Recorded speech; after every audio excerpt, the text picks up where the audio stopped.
बिस्मिल्लाहिर्रहमानिर्रहीम। अस्सलाम वालेकुम डियर स्टूडेंट्स।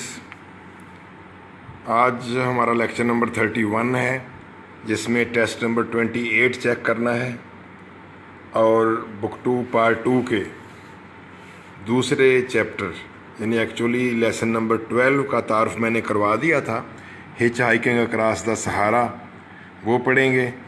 काफ़ी बड़ा चैप्टर है, इसलिए रफ्तार थोड़ी तेज़ होगी, है इजी और इंटरेस्टिंग। और फिर आपको टेस्ट नंबर 29 दिया जाएगा। तो आइए फिर टेस्ट नंबर 28 चेक करें। Synonym number 1 reflection. देखें यहाँ जो माने दिए जाते हैं, जो सिनोनिम सही करना होते हैं, वो इन द गिवन कॉन्टेक्स्ट होते हैं, यानी इस मौके पे इसका क्या माना है, वरना शायद आपको कुछ दूसरे भी सही लग रहे हों। तो रिफ्लेक्शन का यहाँ है डेल्टा और थिंकिंग। समझ, धब्बा, चार्ली और ब्लॉट।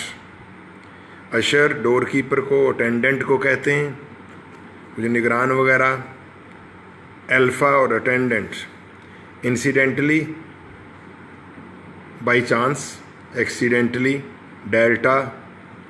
मैनिफेस्टेशन 5 पे आ जाएं। मैनिफेस्ट ज़ाहिर होना, तो मैनिफेस्टेशन इजहार। बीटा और एग्जिबिशन, एग्जिबिट करना, नुमाइश करना, शो करना।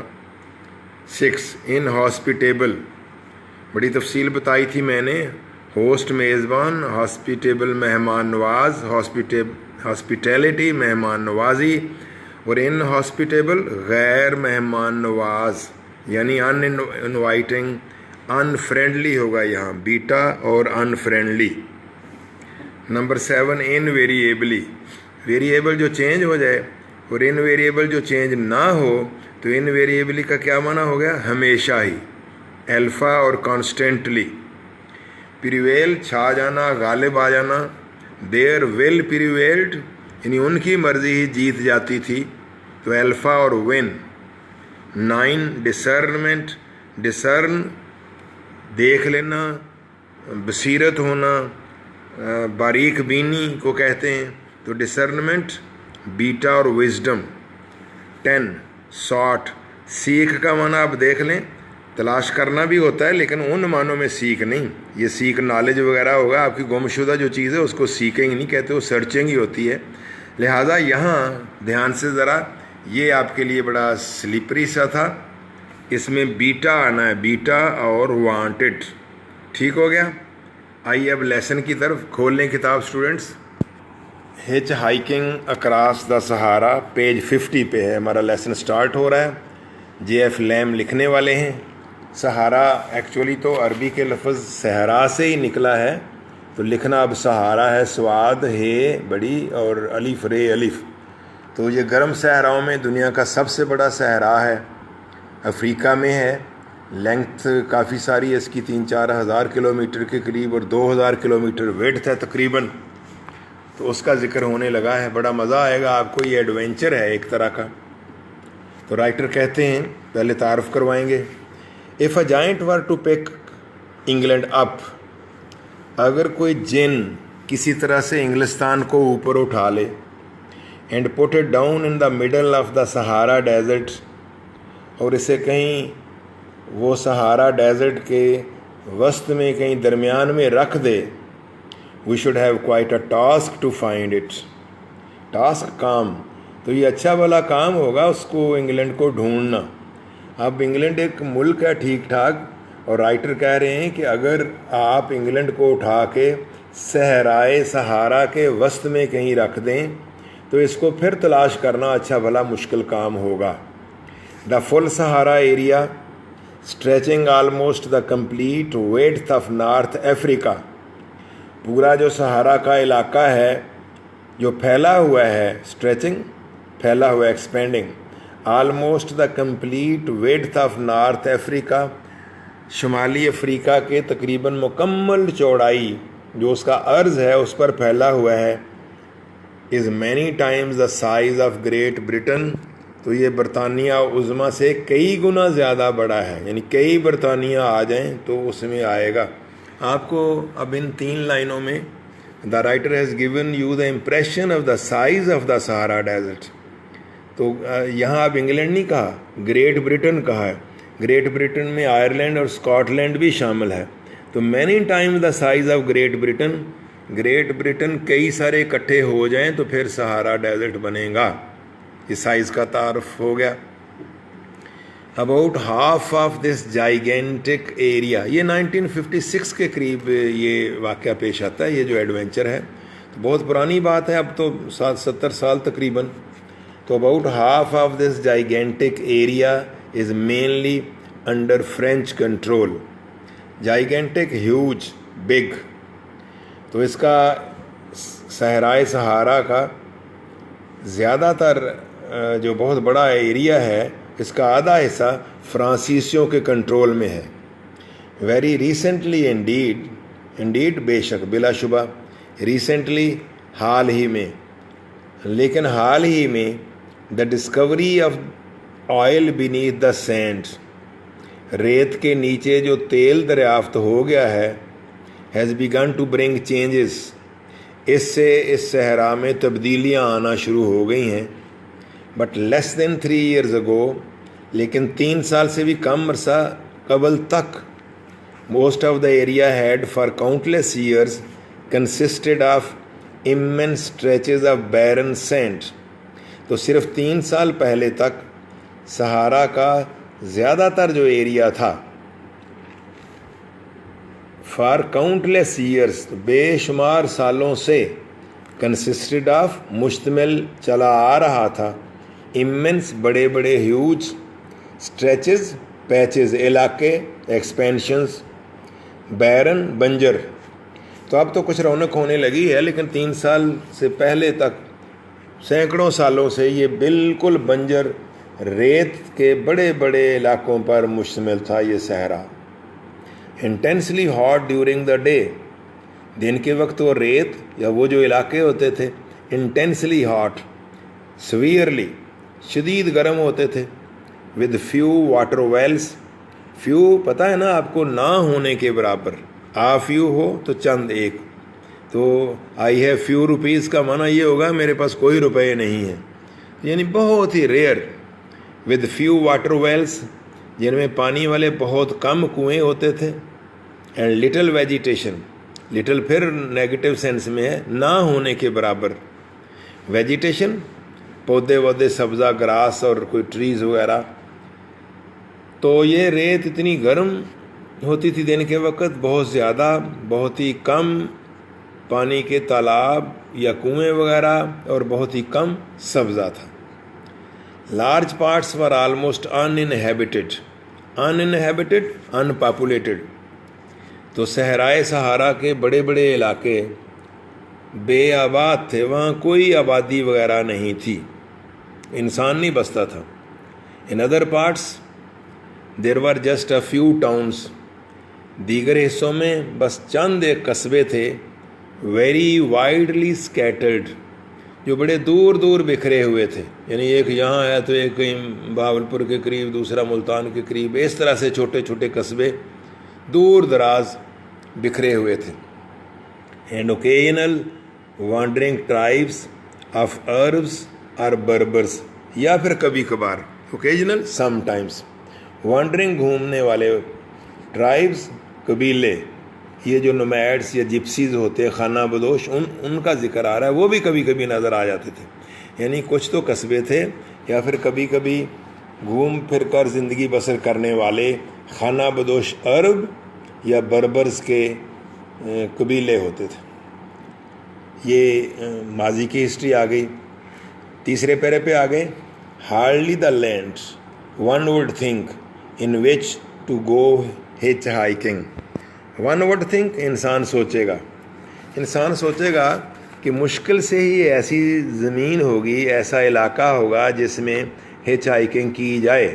और हिच हाइकिंग होती क्या है पहले बता चुका हूँ, फ्री में दूसरों से लिफ्टें ले ले के सफ़र करना, अपनी सवारी ना हो।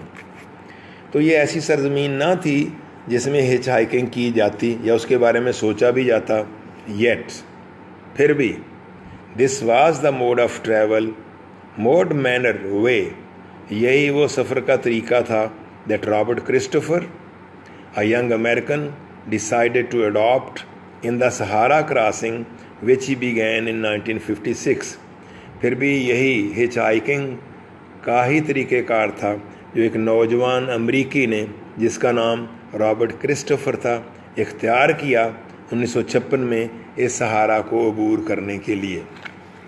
नेक्स्ट पैरे पे, When he was a child every time he was naughty। आसान लैंग्वेज चल रही है, आप महसूस भी कर रहे होंगे। तो जब वो बच्चा था क्रिस्टोफर, तो जब कभी भी वो शरारत करता, ही वॉज नाटी, वो शरारती होता। His foster mother use to threaten to send him to टिम्बक्टो।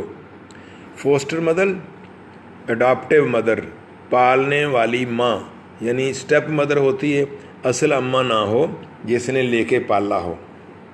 तो जो आया थी, जो इसकी अडॉप्टिव मदर थी, जब कभी भी ये शरारत करता तो थ्रेटन, इसको धमकी देती, टू सेंड हिम टू टिम्बक्टो, कि देखो अगर शरारत की तो मैं तुझे टिम्बक्टो भेज दूंगी। अब टिम्बक्टो क्या है? ब्रैकेट में देखें, N ancient city in the heart of French Africa. ये कदीम शहर है जो फ्रांसीसी अफ्रीका के एन हार्ट में, एन कल्ब में, वस्त में वाक़या है। तो धमकी देती, जैसे आप कहें काला पानी भेज दूंगी फ़लाँ जगह, तो वो कहती अगर शरारत की तो तुझे टिम्बक्टो भेज दूंगी। तो इसका असर क्या हुआ?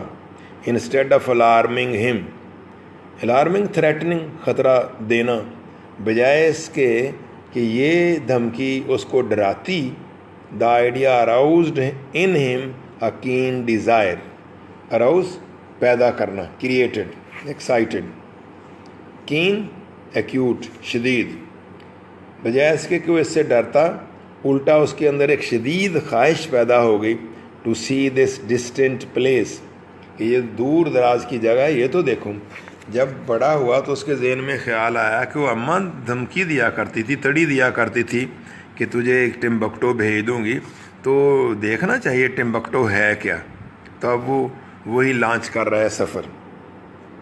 Bye the time he was a young man, जब वो जवान हुआ, जब तक वो बड़ा हुआ, he was firmly gripped by the wanderlust, firmly सख्ती से, स्ट्रांगली, ग्रेप गिरफ्त में आ जाना, ग्रेस्प्ड, ओवरकम, वांडर लस्ट जैसा कि लफ्ज़ से ज़ाहिर है, घूमने फिरने की ख्वाहिश, स्ट्रांग डिज़ायर ऑफ रोमिंग। तो जब वो जवान हुआ, बड़ा हुआ, तो उस पर आवारा गर्दी करने, घूमने फिरने की ख्वाहिश ने, शदीद ख्वाहिश ने कब्ज़ा कर लिया। His first adventure was to go around the world at the cost of $80। उसने पहली मुहिम, एडवेंचर मुहिम, कोई मुश्किल काम, तो आप जैसे कहें जी मैं यहाँ से पैदल ही लाहौर जाऊँगा, तो ये एडवेंचर होगा। तो his first adventure was to go around the world, उसका पहला एडवेंचर, पहली मुहिम ये थी कि दुनिया का चक्कर काटा जाए, एट द कास्ट ऑफ $80, सिर्फ $80 की लागत से, जो अबाउट 28 पाउंड्स उस वक्त की करेंसी के हिसाब से 28 पाउंड बनता है। सिर्फ इतने पैसों में पूरी दुनिया का चक्कर काटा जाए, ये उसका पहला एडवेंचर था। आफ्टर दैट ही डिटरमिन्ड, इसके बाद उसने फ़ैसला किया, तहैया किया,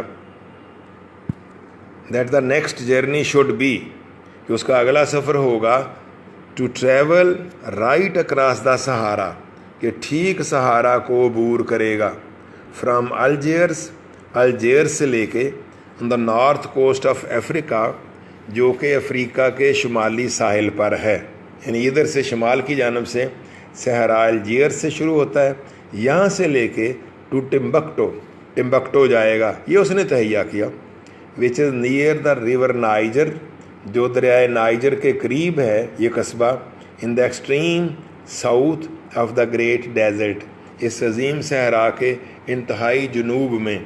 तो शुमाल से लेके जनूब की जानिब ये लंबाई पे सफ़र करेगा, ये उसने सोचा, अल्जीयर से लेके टिम्बक्टो तक। अब ये सफ़र शुरू होने लगा स्टूडेंट्स।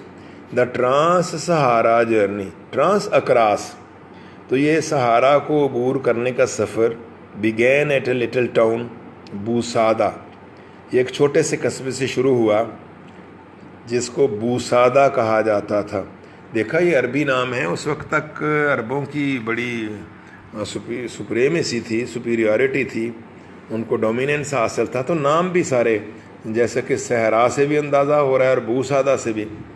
तो ये सफ़र शुरू हुआ बूसादा से, known to the natives as the port of the Sahara.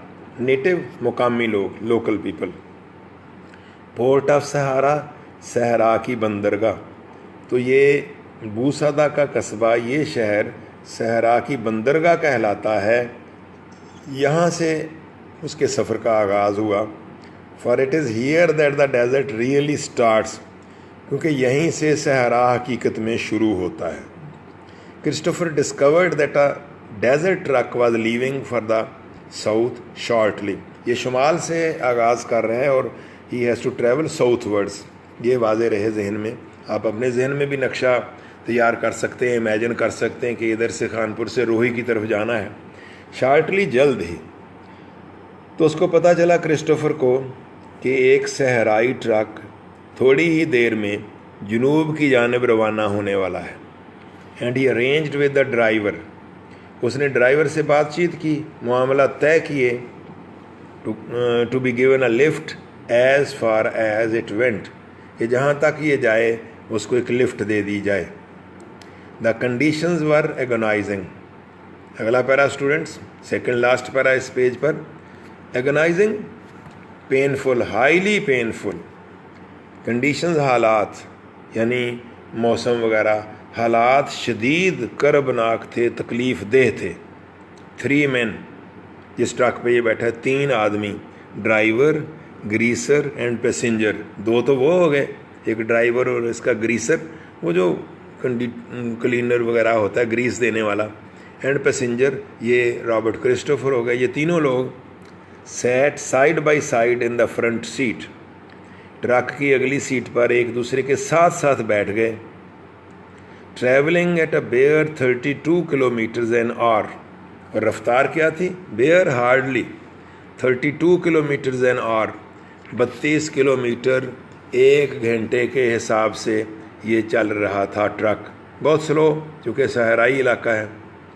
While the temperature rose steadily, जबकि दर्जा हरारत मुसलसल ऊपर चढ़ता जा रहा था, यानी गर्मी बढ़ती जा रही थी। Steadily, continuously. यहाँ इन 2 hours, सफ़र में 2 घंटे में, अ फ्लास्क ऑफ कोल्ड वाटर, एक ठंडे पानी की बोतल, जो वो थर्मिक बॉटल होती है उसका जिक्र हो रहा है कि इतनी गर्मी थी कि सिर्फ 2 घंटों में वो कोल्ड वाटर, कूल वाटर भी नहीं कहा, यख ठंडे पानी की थर्मिक बॉटल जो थी, बिकेम हॉट इनफ, इतनी गर्म हो जाती थी, टू मेक टी, क्या आप उससे चाय बना सकते थे बग़ैर आग के, बग़ैर उबाले, नेचुरल टेम्परेचर में ही आप उसे आराम से पत्ती घोलें और चाय बना लें। इतनी ज़्यादा गर्मी थी, इसीलिए तो कहा गया ना, the conditions were agonising. Presently, ख्याल कीजिएगा, प्रेजेंटली का माना soon. Presently a fast moving weapons carrier, weapons plural है, कैरियर उठाने वाला, एक निस्बतन तेज़ चलने वाला, हथियार ले जाने वाला ट्रक, ओवरटुक देम, ओवरटुक पीछे से आके मिल जाना, यानी पास्ट देम, पास तो नहीं, यानी रीच्ड देम, वो ज़रा रफ्तार तेज़ थी तो पीछे से आकर मिल गया। क्रिस्टोफर स्टॉप्ड इट, क्रिस्टोफर ने उस ट्रक को रोका। And backed the lieutenant in charge, lieutenant की स्पेलिंग भी देख लीजिए। और ट्रक का, ये भी फौजी ट्रक है, इस ट्रक का जो इंचार्ज लेफ्टिनेंट था उससे गुजारिश की, begged, requested, to relieve him, कि उसे उसकी जान छुड़ाई जाए, to rid him from the misery, misery इस कर्ब से, दुख से, पेन से, of slowly baking to death, कौन सी दुख, कौन सी तकलीफ़? Slowly baking to death, bake पकना, जैसे ही इज़ बेकिंग ब्रेड, वो रोटी पका रहा है, इसी से बेकरी का लफ्ज़ निकला है। तो उससे उसने कहा लेफ्टिनेंट से कि इतनी गर्मी में मैं तो पक के मर जाऊंगा इधर, तो मेरी जान छुड़ाओ इस तरह से। एट 20 miles an hour, वो पिछले ट्रक की बात हो रही है, 32 किलोमीटर फ़ी घंटा, जो 20 मील फ़ी घंटा बनते हैं। तो इस रफ्तार से अगर इसी गर्मी में मैं चलता रहा तो मैं तो पक के मर जाऊंगा, मेरी जान छुड़ाओ। द लेफ्टिनेंट पॉइंटेड आउट उस लेफ्टिनेंट ने बताया that the strict military regulations, कि हमारे जो सख्त आर्मी के क़वायद ज़वाबत हैं, रेगुलेशंस रूल्स क़वायद ज़वाबत फॉरबिड मना करते हैं, प्रिवेंट करते हैं द कैरिंग ऑफ सिविलियंस, आम शहरियों को उठाना मना है, ममनू है। गोया उसने इनकार किया कि मैं आपको उठा नहीं सकता, क्योंकि फ़ौजी ट्रक पर आम शहरियों को बिठाना मना है, हमें इजाज़त नहीं है। Christopher replied by producing a permit, Christopher ने इस बात का यूं जवाब दिया कि एक इजाज़तनामा निकाल के दिखाया। प्रोड्यूसिंग अ परमिट, उसको परमिशन लेटर दिखाया फ्रॉम द वार मिनिस्ट्री, जो वजारत जंग से इसको मिला हुआ था।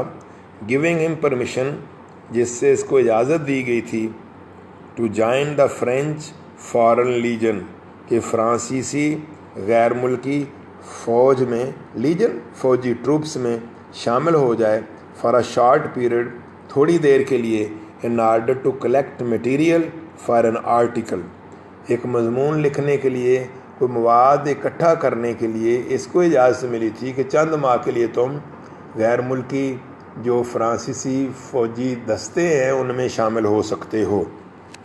द परमिशन, नेक्स्ट पेज पे स्टूडेंट आ रहा हूँ, the permission had been withdrawn, बाद में ये इजाज़तनामा वापस ले लिया गया था, withdrawn taken back, but fortunately the lieutenant did not turn the paper over, खुशकिस्मती से उस लेफ्टिनेंट ने कागज़ पलट के ना देखा, टर्न ओवर पलटना, and see the cancelled stamp, और ये मनसूख शुदा की मोहर वो ना देख पाया, इसका दाव लग गया। He was dropped at the town of Ghardaia. तो स्टूडेंट ये आपको साथ साथ चलना होगा, याद भी रखना होगा, शुरू कहाँ से हुआ, बूसादा से, और अब पहले ये दूसरे ट्रक पे समझो आ गया है, तो अगला कस्बा कौन सा है, गर्दाया, तो उसको गर्दाया में उतार दिया गया।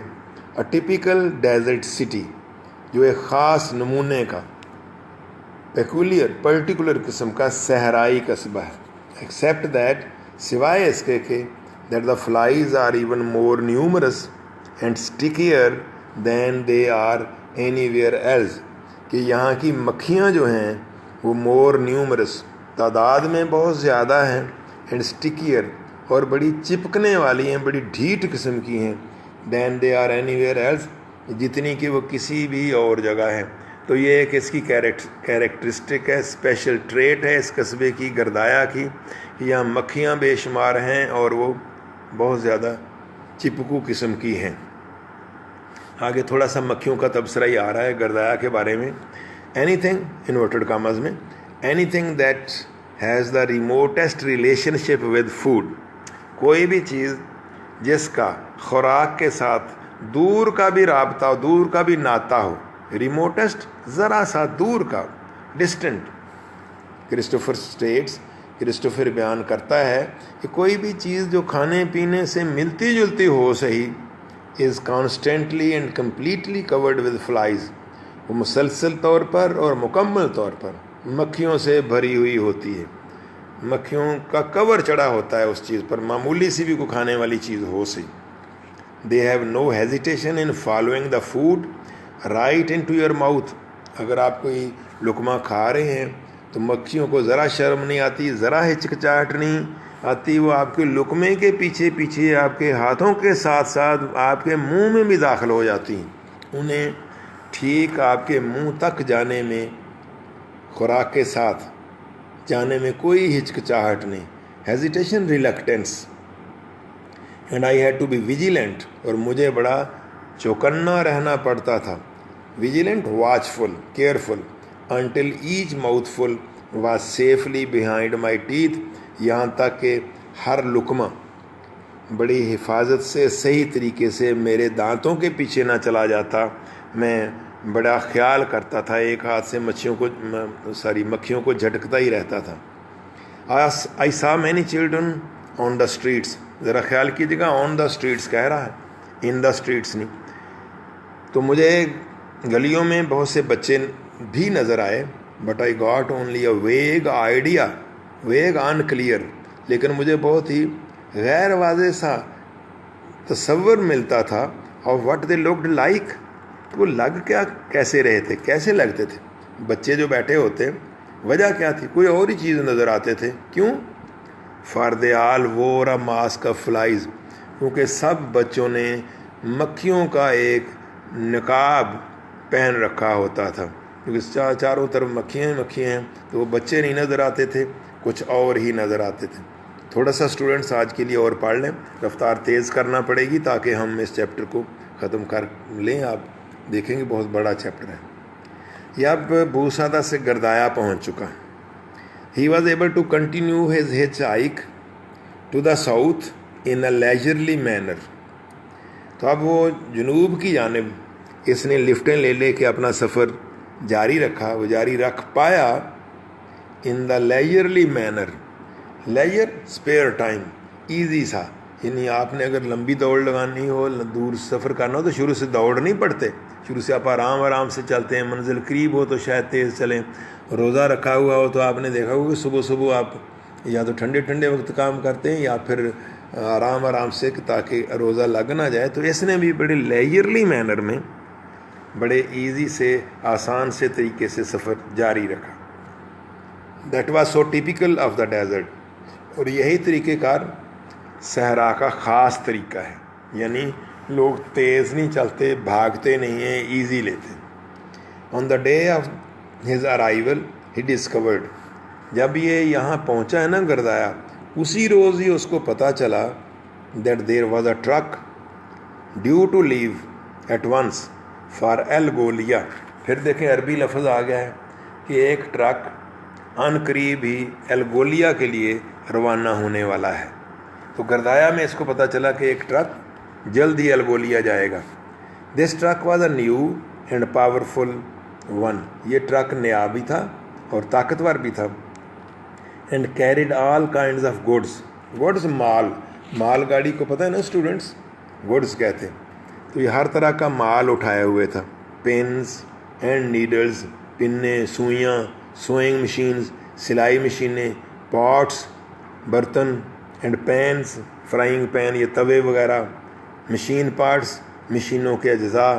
इट वेड 10 टन्स, इसका वज़न 10 टन था। टन तकरीबन 28 मन के करीब होता है, तो बहुत वज़न है इसका। For about 10 miles outside the town, अब ये कहाँ से कहाँ चल रहे हैं? गर्दाया से एल्गोलिया की जानिब, तो तकरीबन 10 मील शहर से बाहर 10 मील तक द रोड कंटिन्यूड, सड़क आगे जाती थी। देन इट स्टॉप्ड, फिर ये सड़क बंद हो जाती थी। The route lay across an apparently trackless deserts, route रास्ता, ले पड़ा हुआ था, लाई ले लेन मौजूद था, अक्रॉस पार, अपेरेंटली ज़ाहिरी तौर पर, ट्रैकलेस जहाँ कोई बाकायदा सड़क ना हो, ट्रैक रास्ते को कहते हैं। तो जिस रास्ते पे जाना था ज़ाहिरी तौर पर तो वहाँ कोई सड़क वगैरह नहीं जाती थी। नॉनदलेस, फिर भी, नॉनदलेस को मिला के भी लिख लेते हैं। Still, however, yet, the driver named hand out, वो जो इस ट्रक का ड्राइवर था जिसका नाम हैंड आउट था, पिक्ड हिज वे, रास्ता ढूंढ ही लेता था, with uncanny skill, uncanny, strange, mysterious, अजीबोगरीब महारत से वो रास्ता ढूंढ लेता था। बच्चों एक पैरा पढ़ा के फिर बस करता हूँ, फिर इंशाल्लाह कल पढ़ेंगे। इट वॉज डिफ़िकल्ट ट्रैवलिंग, सफ़र करना बहुत मुश्किल हो रहा था। At times the sand became too soft, कभी कभी तो रेत इतनी नरम हो जाती थी, to bear the weight of the heavy truck, कि वो ट्रक का बोझ ना बर्दाश्त कर पाती, यानी ट्रक रेत में धंस कर फंसने के करीब होता था। तो कभी कभी इतनी रेत नरम हो जाती थी कि ट्रक का बोझ उठाना उसके लिए मुश्किल था। इट वॉज देन नेसेसरी, फिर लाजम ये होता था, ज़रूरी होता था, टू स्टॉप एट वंस, कि फ़ौरन रोक लिया जाए। If the wheels had been allowed, अगर पहियों को इजाज़त दे दी जाती, टू स्पिन, घूमने की, they would have dug themselves deeper, तो वो नीचे खोद कर नीचे चले जाते, आपको समझ आ रही होगी ना, कहीं कोई जीप शीप फंसने लगे तो उसको फ़ौरन वापस कर लेना चाहिए, अगर आप ज़ोर लगवाएंगे तो नीचे और धंस जाएगी। तो यही इधर हो रहा है। अगर पहियों को घूमने दिया जाता तो उन्होंने नीचे गहरा धंस जाना था। तो 10 foot straps of steel, strap पट्टियाँ, बैंड्स। फिर फौलाद की लोहे की 10 फुट लंबी पट्टियाँ, स्टील नहीं, स्टील मैश है, स्टील की जाली, मैश जाली। तो फिर फौलाद की जाली की 10 फुट लंबी लंबी पट्टियाँ व dragged from the truck, truck से घसीट कर निकाली जाती। एंड प्लेस टुगेदर, फिर उनको जोड़कर इकट्ठे रखा जाता। To make a runway for the wheels to bite on, runway जहाज़ के भागने का जैसे रास्ता होता है, तो फिर ट्रक के पहियों के लिए रनवे बनाया जाता ताकि इनको काट कर वो आगे चले। एज द ट्रक मूव्ड, जब ट्रक चले तो इस रनवे को, उससे वो जो गुलियाँ सी होती हैं ना टायरों की, वो काट कर चलती हैं। इस तरह चलना उनके लिए आसान होता है। मैं दोबारा पढ़ रहा हूँ। 10 foot steps of steel mesh were dragged from the truck, truck से 10 फुट लंबी लोहे की जाली की पट्टियाँ घसीट कर निकाली जाती। Dragged, pulled and place together to make runway for the wheels to bite on, और फिर पहियों के चलने के लिए इसी का, इन पट्टियों का एक रनवे बनाया जाता ताकि ट्रक उन पे चल सके। When it reached harder ground, और इस तरह चलते चलते जब ट्रक सख्त ज़मीन पर पहुंच जाता, the strips were collected up, फिर इन पट्टियों को इकट्ठा कर लिया जाता। And dragged forward to the waiting truck, और फिर आगे इंतज़ार करते हुए ट्रक की तरफ घसीट कर लाया जाता।